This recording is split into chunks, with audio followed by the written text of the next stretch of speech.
Marie-Rachel, bonsoir, bonjour, comment ça va? Ça va, on est vivant. On essaie de tenir malgré tout. Bon, Jean-Claude, pour te dire, j'ai vécu les deux séismes.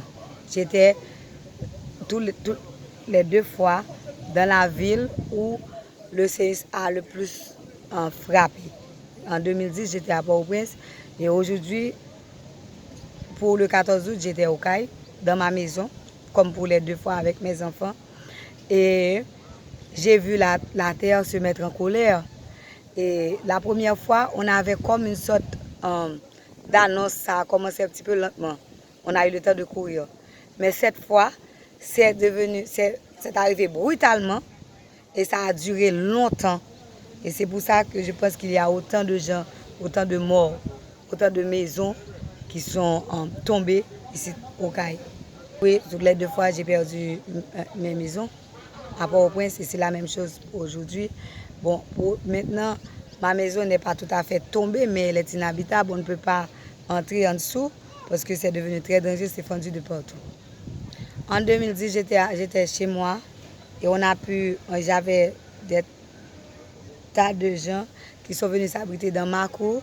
On a pu les secourir rapidement et j'ai vu, après le séisme du 12 janvier, comment ça s'est passé à Port-au-Prince. Il y avait beaucoup de secours, il y avait beaucoup de solidarité, ce que je ne remarque pas vraiment maintenant à cette occasion au CAI, parce qu'on est en train de déblayer des maisons dans les rues principales, mais on ne fait rien pour les gens à l'intérieur des rues intérieures et aussi pour les périphéries de la ville et surtout dans les lieux de province.